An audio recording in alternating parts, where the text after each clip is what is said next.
संवैधानिक प्रोविजंस हैं बहुत सारे, जिसका इम्प्लीमेंटेशन की प्रॉब्लम है देश में।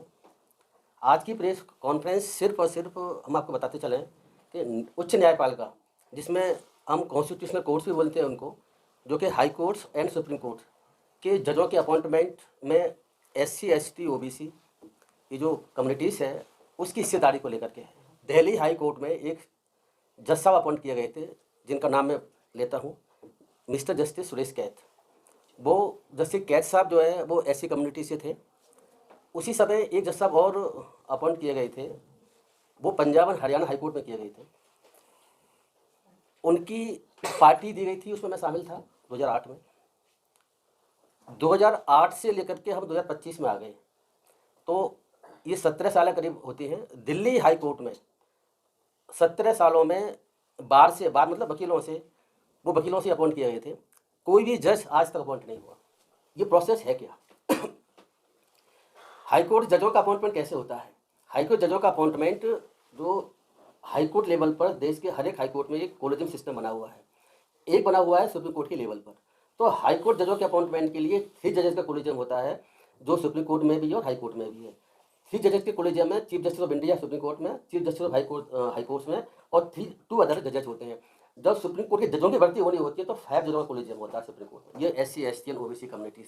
हमारी रिक्वेस्ट ये है कि सरकार से कि अगर आप ये चाहते हैं कि जजेस अपॉइंट हों, आपका कहना है, हमारा कहना नहीं है, हमें तो थोड़ा डाउट है, लेकिन अगर आप चाहते हैं कि जजेस SC ST OBC का अपॉइंट हों, तो आप जिनको चाहते हैं कोलेजियम भेजता है, अपॉइंट नहीं करते। 5-5 साल से पेंडिंग चले पड़ रहे हैं प्रपोजल। अभी तक सुप्रीम कोर्ट के कोलेजियम 2-2 3-3 बार भेज चुका है, वापस कर देते हैं, फिर भेज देते हैं वापस। उसके बावजूद भी सरकार अपॉइंट नहीं कर रही। इसका मतलब क्या है कि लास्ट से सरकार के पास में है जजों के अपॉइंटमेंट के लिए, बावजूद इसके ये सिस्टम हमारे देश में कोलेजियम सिस्टम लागू है। इसके बावजूद आज पहले तो सभी को मेरी तरफ से जय भीम और नमस्कार। आज वैलेंटाइन डे भी है, उसकी भी आप सभी को शुभकामनाएं बताइए। वैलेंटाइन डे का बड़ा इंपॉर्टेंस है मेरी लाइफ में, इसकी चर्चा कभी बाद में करेंगे, लेकिन आज फिलहाल हम जिस इस चीज़ को लेकर के प्रेस कॉन्फ्रेंस के जरिए आपसे मुखातिब हैं, उसकी चर्चा करते हैं। दरअसल क्या हुआ कि संविधान बनने के बाद में और आज तक हम 75वीं सालगिरह मना रहे हैं देश में संविधान के बाद में। संवैधानिक प्रोविजंस हैं बहुत सारे, जिसका इम्प्लीमेंटेशन की प्रॉब्लम है देश में। आज की प्रेस कॉन्फ्रेंस सिर्फ और सिर्फ हम आपको बताते चलें कि उच्च न्यायपालिका, जिसमें हम कॉन्स्टिट्यूशनल कोर्ट्स भी बोलते हैं उनको, जो कि high courts and supreme court के जजों के अपॉइंटमेंट में SC ST OBC ये जो कम्युनिटीज़ है उसकी हिस्सेदारी को लेकर के है। इसमें हमने जब देखा तो ये पाया कि मैं, क्योंकि जुडिशल सर्विस से हूँ, मैं जज रहा हूँ 21 साल, मुझे इसकी जानकारी है बारीकी से। 2008 में मैं आपको बताता चलूँ कि दिल्ली हाई कोर्ट में एक जज साहब अपॉइंट किए गए थे, जिनका नाम मैं लेता हूँ, मिस्टर जस्टिस सुरेश कैथ। वो जस्टिस कैथ साहब जो है वो SC कम्युनिटी से थे। उसी समय एक जज साहब और अपॉइंट किए गए थे, वो पंजाब और हरियाणा हाई कोर्ट में किए गए थे। उनकी पार्टी दी गई थी, उसमें मैं शामिल था 2008 में। 2008 से लेकर के हम 2025 में आ गए, तो ये 17 साल करीब होती हैं। दिल्ली हाई कोर्ट में 17 सालों में बार मतलब वकीलों से अपॉइंट किए गए थे। कोई भी जज आज तक अपॉइंट नहीं हुआ। मतलब 17 ईयर्स में SC ST कम्युनिटी से, बार से, वकीलों में से कोई भी जज आज तक अपॉइंट नहीं किया जस्टिस कैथ साहब के बाद में। जस्टिस कैथ साहब आज के समय आपको शायद पता होगा, वो मध्य प्रदेश हाई कोर्ट के चीफ जस्टिस हैं और उनका रिटायरमेंट नज़दीक है। इस 17 साल तक आप देखिए कि कोई भी सुटेबल जज इनको नहीं मिलता, ना SC से मिलता है ना ST से मिलता है। आपको ये पता होगा कि कोलेजियम सिस्टम 1993 से चल रहा है देश में, और 1993 से पहले सिस्टम कोलेजियम नहीं था। जो हमारे संविधान का आर्टिकल 124 जो सुप्रीम कोर्ट में जजों की व्यवस्था करता है, और संविधान का आर्टिकल 217 जो कि हाई कोर्ट जजों की व्यवस्था करता है, उनके अपॉइंटमेंट की बात करता है। तो उन आर्टिकल्स में पहले 93 से पहले ये था कि राष्ट्रपति अपॉइंट करेंगे chief justice of India other जजेस की सहमति से, उनके कंसेंट से। कंसल्ट का मतलब परामर्श करेंगे सिर्फ। अपॉइंटमेंट के समय उनकी परामर्श को मानने के लिए बाध्य नहीं थे राष्ट्रपति। राष्ट्रपति मतलब गवर्नमेंट ऑफ इंडिया, क्योंकि आपको पता होगा कि प्रेसिडेंट की पावर है वो गवर्नमेंट के थ्रू है, गवर्नमेंट एक्सरसाइज करती है, प्रेसिडेंट तो जो है नाम मात्र के एग्जीक्यूटिव पावर एक्सरसाइज करते हैं। तो उसके बाद में आज तक जो है जो सिस्टम चला रहा था, उस सिस्टम के तहत भी देखो 1993 से पहले 1950 तक और 1993 में कोलियन सिस्टम आने के बाद में 2025 तक दोनों ही सिस्टम जो चले देश में हमारे में, SC ST के जजों का अपॉइंटमेंट ना उस सिस्टम में हुआ, हाई कोर्ट लेवल की बात कर रहे हैं आपसे, और सुप्रीम कोर्ट लेवल में, नीचे की बात नहीं कर रहे। और ना कोलिजन सिस्टम आने के बाद हुआ। सुप्रीम कोर्ट के जजों को अगर देखें आप पूरे देश में 1950 से लेकर के अब तक, कोलिजन सिस्टम से पहले और आज भी टोटल 7 जजेज हैज बीन अपॉइंटेड। मतलब पूरे 1950 से लेकर आज तक ऐसी एसटी के इनको जज ही नहीं मिलते, ना आज़ादी के बाद मिले, संविधान बनने के बाद मिले, ना कोलिजन सिस्टम जो बदल गया जज अपॉइंटमेंट जजों का करते हैं, ना उनको तब मिले। ये बड़ी चिंता का विषय है मेरे हिसाब से। जैसे मैंने हाईकोर्ट में बताया कि हाईकोर्ट में दिल्ली हाईकोर्ट में 17 सालों से एक भी जज SC ST से बाद से रिटायर हुए हैं, उस लेवल के बाद प्रमोशन से होते हैं, और दूसरे होते हैं वकीलों में से सीधा डायरेक्ट। तो जो बाद से अपॉइंटमेंट डायरेक्ट होता है उसकी इंपॉर्टेंस है, डिस्ट्रिक्ट जज से हाईकोर्ट जाते हैं उसकी कोई इंपॉर्टेंस इसीलिए नहीं है क्योंकि डिस्ट्रिक्ट जज लेवल के ऑफिसर जो होते हैं वो लास्ट में जाकर के हाईकोर्ट पहुंच पाते हैं, तो 2 4 5 साल में रिटायर हो जाते हैं। जो बाहर से आते हैं वो 40-45 साल के आसपास अपॉइंट होते हैं, वो फिर हाईकोर्ट के चीफ जस्टिस, सुप्रीम कोर्ट के जजेस और सुप्रीम चीफ जस्टिस भी बनते हैं। अगर ऐसे जजेस मेरे ख्याल से 1-2 ही होंगे इस देश में जो नीचे से जज डिस्ट्रिक्ट जज बने हो, supreme court chief justice India तक पहुंचे हो। तो बाहर से अपॉइंटमेंट जजों का वो इंपॉर्टेंट है, जजों से प्रमोशन से अपॉइंटमेंट बिल्कुल इंपॉर्टेंट नहीं है। हम बाहर से जजों के अपॉइंटमेंट की फिलहाल बात कर रहे हैं। आज हमने क्या किया है कि आज हमारी टीम ने हमने एक लेटर ड्राफ्ट किया इंडियन जज फोरम की तरफ से, और वो लेटर जो है हमने 3 जो संस्था है जो जिनकी रेस्पॉन्सिबिलिटी हाई कोर्ट और सुप्रीम कोर्ट जज बनाने की है संविधान के तहत, उनको हमने एक लेटर आज दिया है। और वो इनको खोल लीजिए ना। एक तो लेटर हमने दिया है अर्जुन राम मेघवाल साहब को, जो कि minister of state minister of justice में है, क्योंकि उनकी बड़ी से है इसमें, वो कैसे बारे में चर्चा करते हैं। दूसरा एक लेटर हमने दिया है chief justice of high court of Delhi को, जो रिसीविंग करा के लेकर आए आज ही, रिसीविंग भी इस पर है। तीसरा हमने लेटर दिया है, मेटेरियल तीनों लेटर्स में सेम है, वो chief justice of India supreme court के लिए। हमारी चिंता ये है कि मैं आपको कुछ डाटा बताता हूँ जो हमने इसमें मेंशन है। इसमें कुछ रिपोर्ट का मेंशन किया है हमने, कुछ डाटा इसमें मेंशन है। उस डाटा के बारे में मैं चाहूँगा कि आप लोग इसको देखें, समझें, आप भी विचार करें, आप भी सोचें कि आखिर देखो 3 हमारे डेमोक्रेसी में 3 विंग्स हैं, चौथी विंग्स आपकी है मीडिया की, एग्जीक्यूटिव, लेजिस्लेचर एंड जुडिशरी। तो पार्लियामेंट में या विधानसभाओं में, पार्लियामेंट और लोकसभा में और स्टेट लेजिस्लेचर में, विधानसभाओं में और लोकसभाओं में रिजर्वेशन व्यवस्था है, और MLA MP 100% जो रिजर्वेशन पूरा होता है, वो आपको सब पता है। इसी तरीके से एग्जीक्यूटिव में रिजर्वेशन की व्यवस्था अप टू IAS तक है, जजों तक कहाँ तक है वो बताएंगे अभी। तो 84 से लेकर के IAS तक जजों रिजर्वेशन की व्यवस्था देश में अभी चल रही है, और उसमें मेरी जानकारी में ये है कि IAS के लेवल पर भी सारी वैकेंसी फुल होती हैं, बीच कुछ लेवलों को छोड़ करके, जहाँ पर मिनिमम मार्क्स का कंसेप्ट है। आज हम इस बातें करना चाहते हैं, बात सिर्फ हमारे जजों के अपॉइंटमेंट को लेकर के। तो एग्जीक्यूटिव में भी रिजर्वेशन की व्यवस्था है, और लेजिस्लेचर में रिजर्वेशन की व्यवस्था है, MA और नगर पंचायतों में और ग्राम प्रधान के सिस्टम में भी, वहाँ भी रिजर्वेशन की व्यवस्था है। जहाँ तक जुडिशरी का सवाल है, तो जुडिशरी में 4 स्टेज पर जजेस अपॉइंट होते हैं। सबसे पहली स्टेज होती है सिविल जज, जूनियर डिवीजन बोलते हैं, या सिविल जज या जुडिशल मजिस्ट्रेट। पहले इनको मेट्रोपोलिटन मजिस्ट्रेट दिल्ली में बोला जाता था, अब वो खत्म सिस्टम हो गया BNSS आने के बाद में। तो ये जो सिस्टम है, सबसे पहला रंग है जुडिशरी का, वो सिविल जज जूनियर डिवीजन का है, या जुडिशल मजिस्ट्रेट फर्स्ट क्लास बोलते हैं।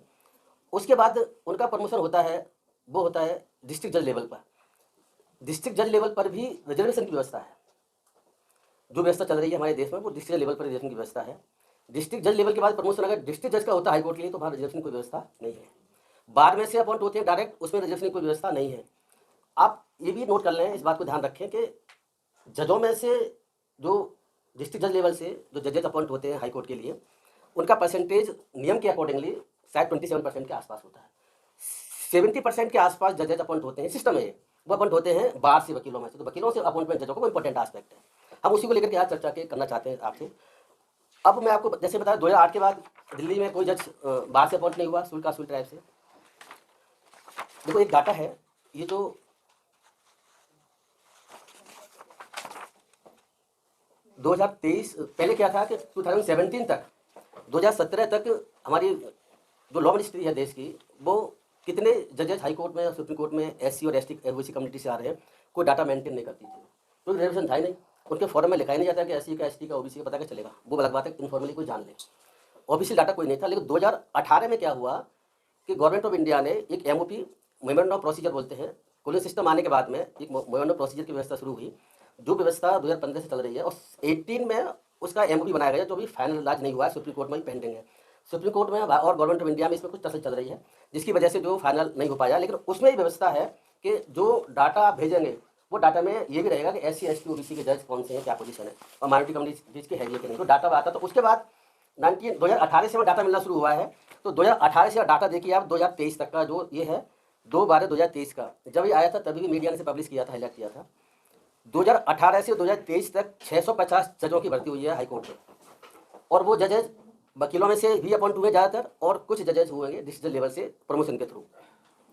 650 में से आप देखिए जनरल 492, पिछले 6 सालों में 18 से लेकर के 650 हाईकोर्ट जजों में से 492 यानी 75% जनरल कैटेगरी से अपॉइंट किए गए। एससी के जजेस टोटल अपॉइंट हुए 23। वो पूरे देश के हाईकोर्ट की बात चल रही है, दिल्ली हाईकोर्ट की बात नहीं है, पूरे देश के हाईकोर्ट की बात चल रही है। सिर्फ 23 जज अपॉइंट हुए हैं 6 साल में। 650 में से एससी के, एसटी के सिर्फ 10 अपॉइंट हुए हैं, और ओबीसी के 76, माइनॉरिटीज़ में 36 अपॉइंट हुए हैं। 13 जजों के बारे में कोई डाटा नहीं है कि वो एससी एसटी ओबीसी माइनॉरिटी के है कि नहीं है। तो इस तरीके से आप देखिए कि 18 से लेकर के 23 तक का डाटा बताता है 6 सालों का। 3% केवल एससी के जज अपॉइंट हुए हैं, 1.5% सिर्फ एसटी के, और 12% ओबीसी जज अपॉइंट किए गए हैं। 650 जजों में से 492 75% belong to the general category. ये डाटा हमें 18 से 23 के बीच में है। और थोड़ा पीछे चले जाते हैं। पीछे के बारे में एक करिया मुंडा रिपोर्ट आई थी पहले 2000 में। उस रिपोर्ट के अकॉर्डिंग को डाटा हमारे पास अवेलेबल है। वो डाटा ये बताता है कि 1993, अब हम 18 से 23 नहीं, हम पीछे चले जाते हैं। 1993 out of the 18 high courts, जब 18 हाई कोर्ट्स में से 12 high court did not have a single जज बिलोंगिंग टू द एससी। मतलब ये स्थिति आज नहीं है, ये स्थिति पहले चली आ रही है कि 1993 में भी 18 हाई कोर्ट में से 12 हाई कोर्ट में एक भी जज उस समय एससी का नहीं था, और 14 हाई कोर्ट वर विदाउट एनी एसटी जज, और 14 हाई कोर्टों में तब कोई भी एसटी का जज नहीं था। Further the report also explain that as on 1/5/1998 में, यानी 3 साल के बाद में, ओनली 15 जजेस belong to SC and 5 to SC out of the total strength of the 481 high court जजेस। तो in the case of a supreme court which should have been a role model for the high court, it is a big zero. उस समय 1993 में, 98 में supreme court में उस वक्त कोई जज नहीं था। ये करिया मुंडा रिपोर्ट 2000 है, उसके तहत में डाटा है, उसको मैं आपको बताने की कोशिश कर रहा हूँ। अब हम 2011 में आ जाते हैं।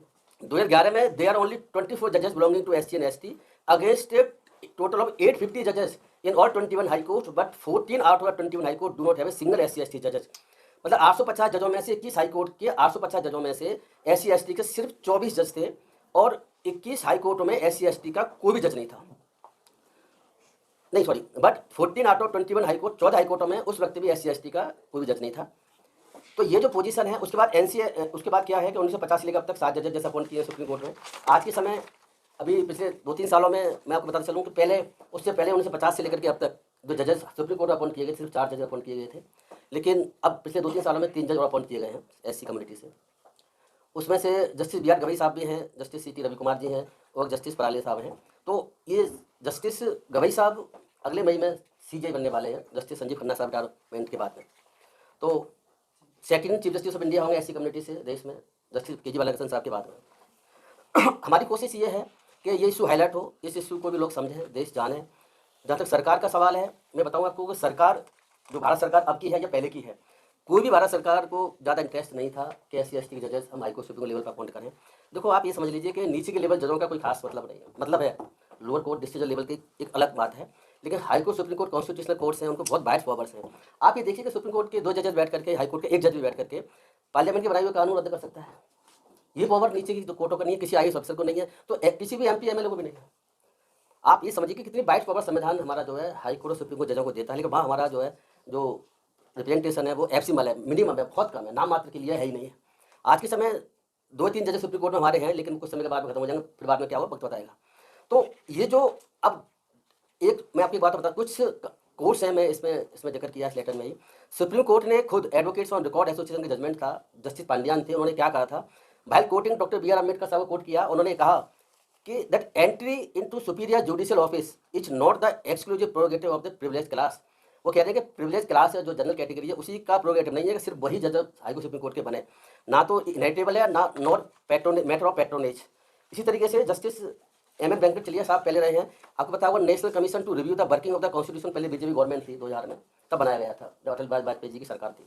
वो अलग बात है कि वो क्या हुआ उसमें, लेकिन जस्टिस M.N. वेंकट चलिया उन्होंने ये कहा था उस वक्त कि over 50 years of the progress of education, however tidy, has certainly produced adequate number of persons of SC, ST and OBC in every state who possesses the required qualification, having necessary integrity, character, acumen required for judges of Supreme Court and High Court for appointment as judge of the superior judiciary।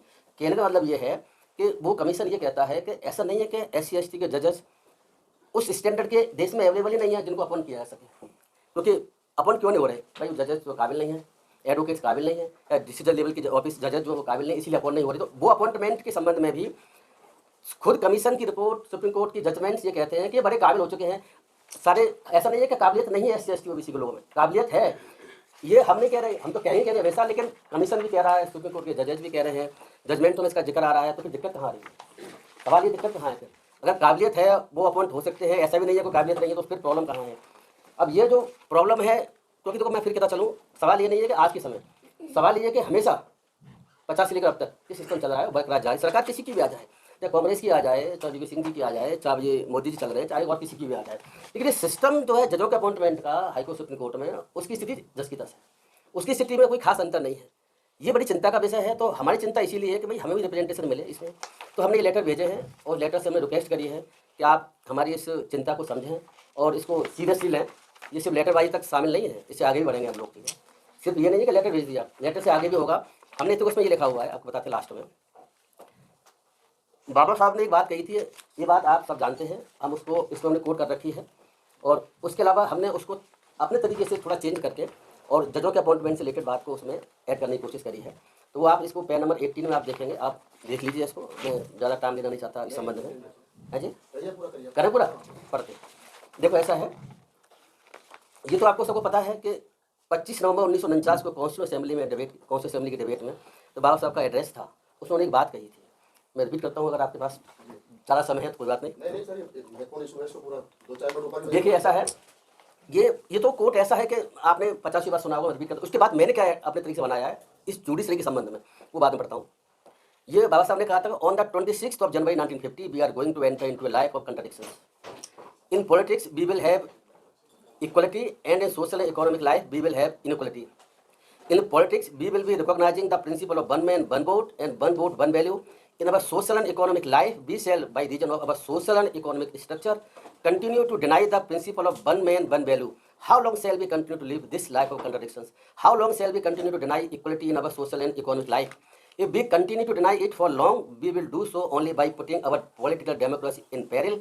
We must remove this contradiction at earliest possible moment, or else those who suffer from inequality will blow up the structure of political democracy which this assembly has so laboriously built up. आपने कई बार सुना होगा, पढ़ा होगा। हमने इसी को अपने तरीके से आज के समय के हिसाब से जजों का अपॉइंटमेंट हमने वो चेंज किया है। हमने इसमें लिखा हुआ है कि on the 26th of January 2025 we have entered into 75th year of our republic. In politics, अब वो वहाँ से हमने वो चीज़ें ली हैं। In politics we have equality, but in constitutional courts we have inequality insofar as appointment of judges from the scheduled caste and the scheduled tribes are concerned. In legislature we have reservation and same are being fulfilled. Similarly in executive there is a reservation up to highest level also, but in judiciary position is different, and reservation is up to only district judiciary, and there is no reservation in appointment of judges of the Supreme Court and of the High Court. How long shall we continue to live with this system? How long shall we continue to deny equality and diversity in our higher judiciary? If we continue to deny it for a long, along with the social and economic life, we will do so not only by putting our political democracy in peril, but also by decreasing belief in judiciary. We must remove this situation at the earliest possible moment, or else those who suffer from inequality will lose belief in the judicial system completely, which the people of India has so laboriously built up. हमारी कहने की कोशिश ये है कि जो system हमने लंबे समय से बनाया है, जुडिशल सिस्टम, अगर ये सिस्टम चलता रहा इसी तरीके से, अगर जजों रिप्रेजेंटेशन हम लोगों को 50 साल के बाद भी नहीं होगा तो फिर कब होगा? इसी एक बात और ये भी शुद्ध हो जाती है कि रिजर्वेशन वास्तव में आवश्यक है।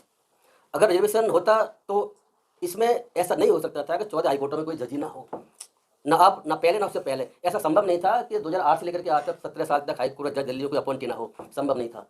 और मैं आपसे इसीलिए कह रहा हूँ कि रिजर्वेशन बिल्कुल मैंडेटरी है देश में। कुछ लोग रिजर्वेशन के भाव बनाते हैं कि उस पर चर्चा बाद में होगी, रिजर्वेशन मैंडेटरी है नहीं, लेकिन सवाल ये है कि जुडिशियल सिस्टम में रिजर्वेशन ना होने, और रिजर्वेशन होने के लिए मैं आपको बता दूँ कि पार्लियामेंट्री कमेटी की रिपोर्ट है और कुछ रिपोर्टों ने कहा है कि जुडिशरी में रिजर्वेशन आवश्यक है। ऐसा नहीं है कि ऐसे जुडिशरी मतलब हाईकोर्ट और सुप्रीम कोर्ट की बात कर रहे हैं। तो एक रिपोर्ट और बताते चले आपको, फिर मैं आपकी बात खत्म करूँगा कि 133rd report of department related parliamentary standing committee on personnel public grievance law and justice on the subject judicial process and their reforms. इस कमेटी की रिपोर्ट जो है वो राज्यसभा लोकसभा के पटल पर रखी गई 7 अगस्त 2023 को। इसमें the representation of marginalised section of the society, women and minorities in higher judiciaries, abysmal low as the collegium is responsible for making recommendations for appointment to the high judiciary, the onus is on them to ensure adequate representation for those sections of society। कहने का मतलब ये है collegium system 1993 के बाद जजों की भर्ती कर रहा है हाईकोर्ट सुप्रीम कोर्ट, वही रेस्पॉन्सिबल है, गवर्नमेंट नॉट रेस्पॉन्सिबल। तो उनसे कहा गया है कि वो उसमें भर्ती करने में ध्यान रखें। एक वहाँ पर एक मेंबर हैं जिनका नाम है Shri P Wilson, parliament committee के मेंबर, उन्होंने अपनी बात रखी है इसमें, वो हमने कोट करी है। इसके अलावा डाइवर्सिटी डेफिसिट की बात करिए, डाइवर्सिटी डेफिसिट है जुडिशरी में, डाइवर्सिटी है ही नहीं, कमी है डाइवर्सिटी की। और the representation SC ST OBC का in the high judiciary is far below the desired level, तो लेवल की आवश्यकता है उससे बहुत कम है। एक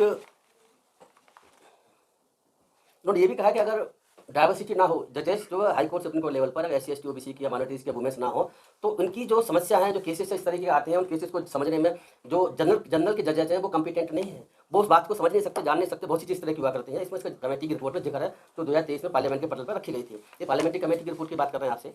और इसमें आगे हमने ये कहा है, देखो क्योंकि सरकार कह रही है बार बार, हम कई रिपोर्ट सरकार की देखी, अजय मेघवाल साहब ने पार्लियामेंट में ये बात कही है, भाई हम क्या करें, हम तो वो भेज रहे हैं, हम तो बार बार अपना रिक्वेस्ट भेजते हैं हाई कोर्ट के चीफ जस्टिस को। अच्छा, आपको ये बताते हैं कि ये प्रोसेस है क्या। हाई कोर्ट जजों का अपॉइंटमेंट कैसे होता है। हाई कोर्ट जजों का अपॉइंटमेंट जो हाई कोर्ट लेवल पर, देश के हर एक हाई कोर्ट में एक कोलेजियम सिस्टम बना हुआ है, एक बना हुआ है सुप्रीम कोर्ट के लेवल पर। तो हाई कोर्ट जजों के अपॉइंटमेंट के लिए 3 जजेस का कोलेजियम होता है, जो सुप्रीम कोर्ट में भी है और हाई कोर्ट में भी है। 3 जजेस के कोलेजियम में chief justice of India supreme court में, chief justice of high court में, और 2 अदर जजेस होते हैं। जब सुप्रीम कोर्ट के जजों की भर्ती होनी होती है तो 5 जजों का कोलेजियम होता है सुप्रीम कोर्ट में, ये अंतर है थोड़ा सा।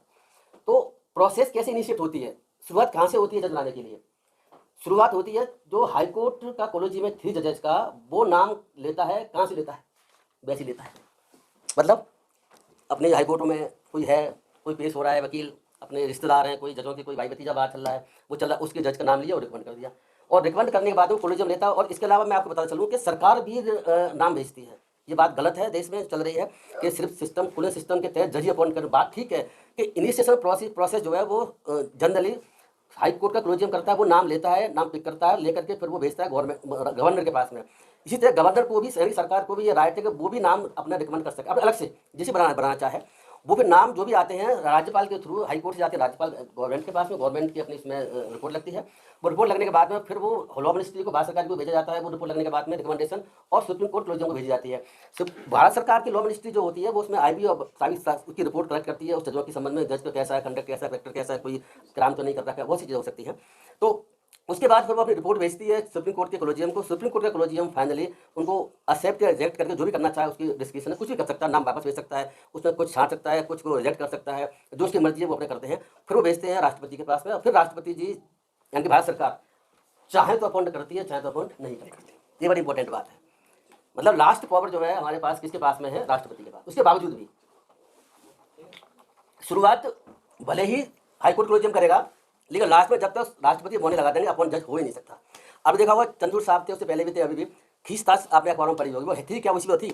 हाई सुप्रीम कोर्ट के कोलेजियम ने नाम रिकमेंड किए, बहुत सारे नाम रिकमेंड आज तक सेफ्टी नहीं, 5 साल हो चुके हैं। तो अगर गवर्नमेंट ऑफ इंडिया ना चाहे तो कोई जज अपॉइंट हो ही नहीं सकता, बावजूद इसके कि कोलेजियम सिस्टम देश में लागू है।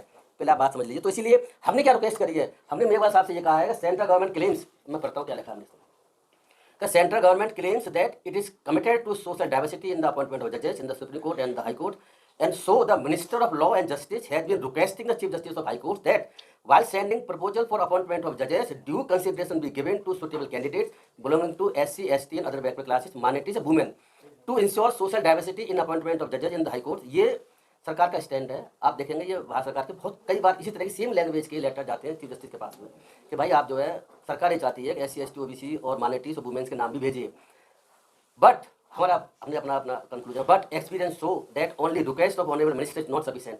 हमारा मानना है कि रिक्वेस्ट करने कुछ नहीं होगा, आप रिक्वेस्ट कर रहे हैं, करते रहिए, अपन कहाँ हो रहे हैं, but experience shows that only request of honourable minister is not sufficient to appoint the जजेस from minority communities in such higher courts, and therefore हमारी रिक्वेस्ट है मेरे पास आपसे, गवर्नमेंट से, therefore government should take concrete steps for the same। In our view, no proposal for the appointment of judges for these courts should be declared by the government unless proposal of appointment of judges by the Supreme Court Collegium and High Court Collegium do not have adequate number of the SC, ST and OBC communities।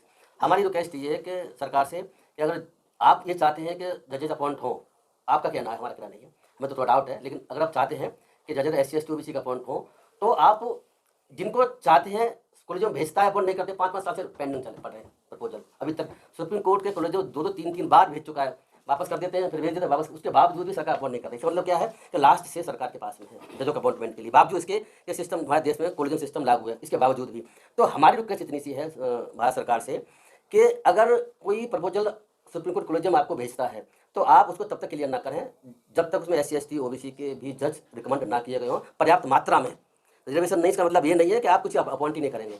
तो हमारे संवैधानिक व्यवस्था का मेरे ख्याल से ये दुरुपयोग चल रहा है। तो ये हमने लेटर 3 जगह भेजे, जैसे आपको बताया, अदर हाई कोर्ट्स में भी हम परस्यू करेंगे और यहाँ तो रुकेंगे नहीं, आगे भी बढ़ेंगे। क्या करेंगे वो आगे। लास्ट में एक सवाल लेते हैं, काफी लंबी किसी भी हो रही है। सवाल यह है कि क्या आपको नहीं लगता है कि आपके नेतृत्व में प्रतिनिधिमंडल अर्जुन राम मेघवाल जो हमारे लॉ मिनिस्टर है उनसे जाकर के हाँ बिल्कुल, ऐसा है आप बिल्कुल ठीक कहा है। इसकी आगे से प्लान, अभी हमने लेटर भिजवाया, हमने डिमांड करी है। डिमांड करने के बाद उसको फॉलो करने के लिए हम उनसे मिलेंगे और चीफ जस्टिस ऑफ इंडिया से भी टाइम लेने की कोशिश करेंगे और chief justice of high court से भी टाइम लेने की कोशिश करेंगे। उसके बाद फिर हमारी रिक्वेस्ट मानते हैं, क्या कहते हैं, अगला हम कोर्ट ऑफ एक्शन डिसाइड करेंगे।